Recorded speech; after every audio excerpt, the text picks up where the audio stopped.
Hello, everyone, and welcome to Unit Three's talk on listening skills and how we can develop those in and outside of the classroom. My name is Evan Ortlieb. I'm the instructor, and we're joined today by Deanna Danke. So welcome, and thanks so much for allowing me and us to be able to do this Dialogic chat today. So we're going to be, again, focusing on what are some approaches that we can use in and outside the classroom really to develop listening skills within early years, elementary, middle school, and even high school learners. So what are some of your initial thoughts on this particular topic? Thinking about this particular topic, I first think of informal ways, which first and foremost would be engaging them in conversation. You know, we want to talk to our students and we want them talking to one another. Right. One major way we could do this is through conferencing throughout the year.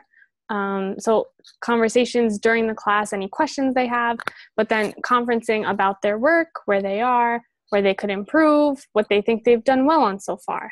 Absolutely. I think those conversations can really extend not only one-on-one, sort of as you're talking about, but also in small groups and maybe even to a whole class. And that could be, like you were saying, inside the classroom or even in the hallways, after school, before school. So there's many opportunities to try to really, build that sense of conversation. And some of the literature this week talked about a conversation is defined as 5 back and forth exchanges with a child. And so sometimes I think we give piecemeal attention to what exactly a conversation is. And I think in times, we sort of say hello in passing and maybe hi, how are you, or whatever, but we never really get to the point of authentic conversation.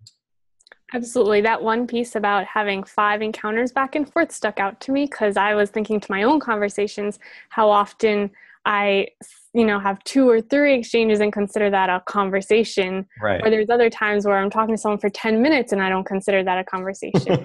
So that point definitely stuck out to me. And that's a general rule of thumb, certainly. And sometimes we give more surface talk to some people, and then others with whom we're more comfortable, we go into more deeper and meaningful conversations too. So outside of conferencing and conversations, did you have any thoughts on maybe either an informal or a formal way to really develop listening skills?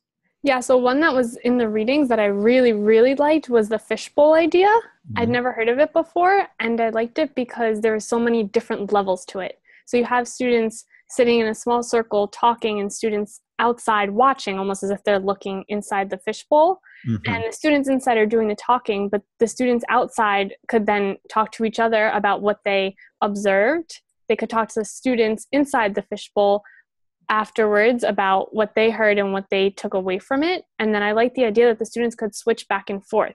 So not one student is doing the talking the whole time.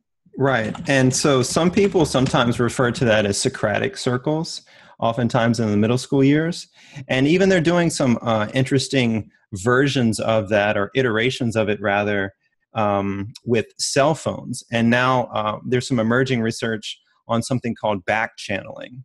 And what that means is sort of the group that's in the inner circle is again charged with the talking and conversing and so on.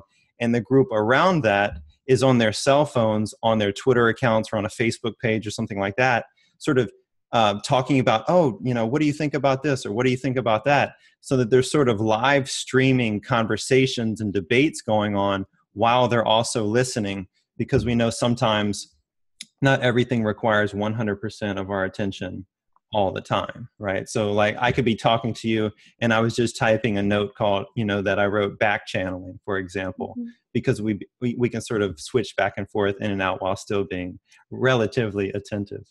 So yeah, I also like that idea of the fishbowl or the dialogic Socratic circle concept. Again, I think that can be, I don't know, I think maybe like 2nd, 3rd graders and higher can sort of mm-hmm. handle that sort of thing. All the way up until higher education. Certainly I've used that before in some of my classes too. Something else that I was thinking about that wasn't mentioned as much in the text, but that I could definitely see working in the upper grades would be accountable talk. Students aren't just being forced to talk, but they're using more academic language, they're referencing their peers, and they have to listen to one another. Because if you're not listening, you can't partake in accountable talk. You have to build off of what other students said and be able to relate your knowledge to theirs. Right. It's hard to create an argument if you weren't a good listener first, right? I mean, I think that extends outside the classroom, like into our own relationships with family, friends, partners, whatever it might be.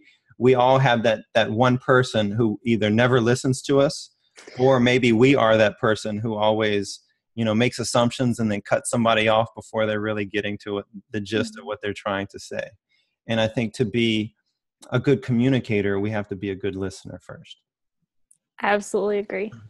And I actually found some statistics over here on this other screen, and I wanted to bring that up. It says that people spend between 70 and 80% of their day engaged in some form of communication, and about 55% of their time is devoted to listening. So that just like if we know that literacy is the underpinning to success in the content areas, this kind of says that listening is the underpinning to success in communication, right? And so that speaks pretty highly. And then it also says further that most people usually only remember about 17 to 25% of the things that they listen to. So with that said, I think it leaves plenty of room for improvement for all of us. I remember of sort of the different language arts, right? Reading, writing, speaking, and listening. I think my relative area of weakness is listening.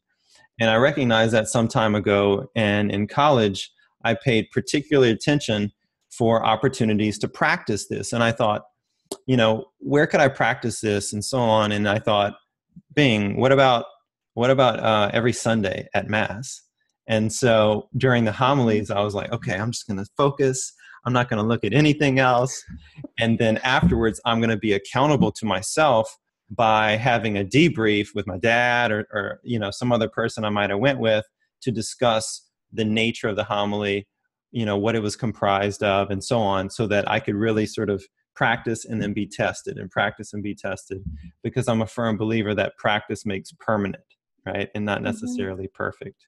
So that I saw that as one good opportunity to try to hone that area of relative weakness that I identified.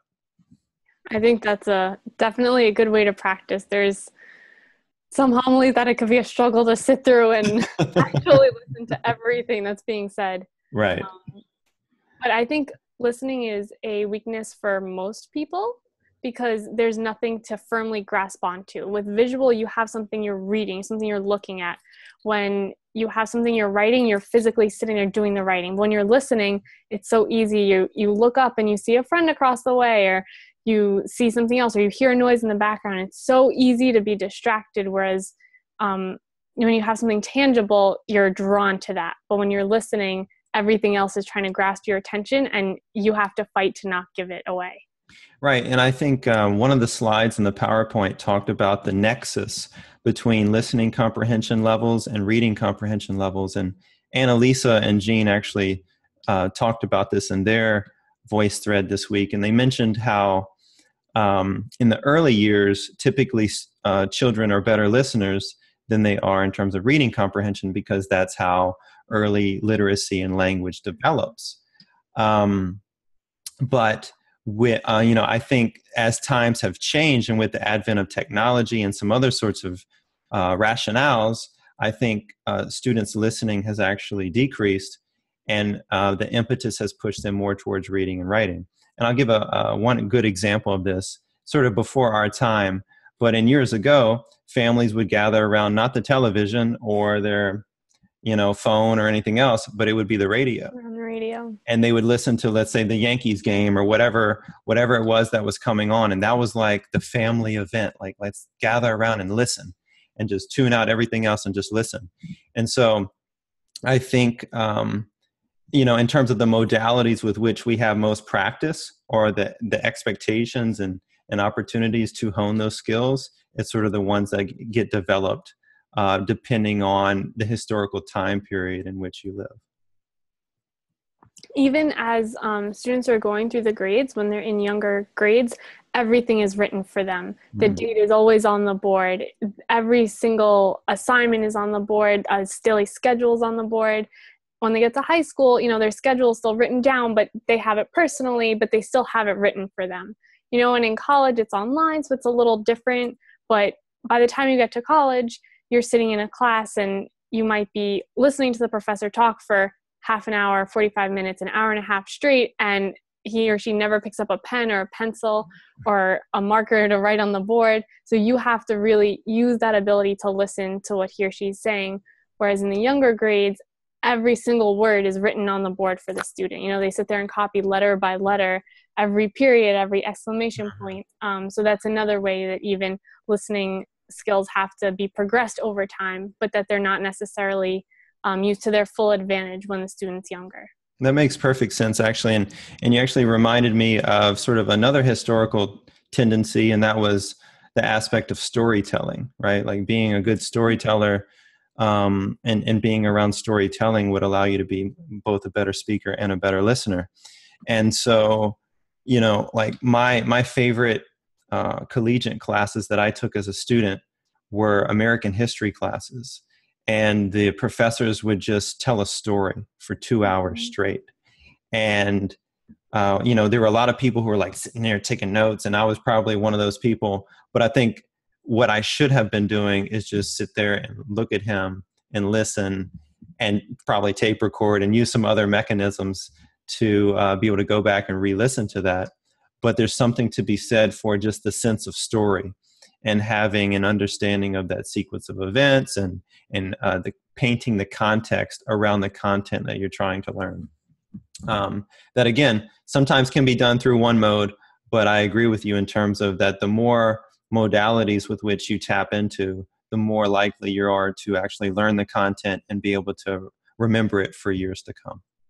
Absolutely. Yeah. What I've done in classes over the last few years is while I'm taking notes, I have in the program that I use, it allows you to record at the same time. So I found that very helpful, which it wasn't something I've done before college, but being able to take notes and then go back and listen at the same time when I'm reviewing them. I missed a really important word here, or I totally didn't understand the entire lesson, I realized by the time I was reviewing them. But being able to listen has really helped me to, you know, listen the first time, but listen again has really supplemented my learning throughout the years. I agree. And that actually reminds me of another thing. My first college class ever, I came home and I had 3 pages of notes front and back. And no matter what I did, I couldn't learn it. I didn't remember anything. And this was after, you know, some indicators of low-level brain damage and so on from chemotherapy and all these things that I was on at the time. And I went to my dad, and I was truly scared as a college student. And I thought, you know, like if this is the first class, I got a hell of a road to come for the next 4 years. And he said, you know, maybe you could just tape record the lecture. Maybe you could rewrite your notes. And I was like, that sounds so rudimentary. It sounds like below me or beneath me. And but then I was so desperate, I was like, all right, I'm going to give it a go. And, you know, within 3 weeks or what have you, through using simple strategies like that, I could, you know, memorize all my notes verbatim. And I actually learned it from the repetition, from, again, the multimodality, and from kind of learning the context and, you know, and not just trying to memorize something. And so I think once we find those strategies that work for particular learners, we need to be able to provide a wealth and an array of strategies that work for everybody, right? So, you know, re-listening to a tape might work for you, and another student might need some notes on the side, and then somebody else might like more visual, you know, sort of cues and so on. But I think the more we vary that, the better chances we have to reach all learners. So, Deanna, without further ado, I want to thank you so much for joining us or being part of this Dialogic chat this week. Thank you. It's going to be showcased not only in class, but in the upcoming technology forum, which I'm excited about. And hopefully other people will have opportunities to do the same thing later this semester through this Skype Zoom chat. So again, thanks so much. And I look forward to seeing you next week in school. Thank you. All right. Take care. You too.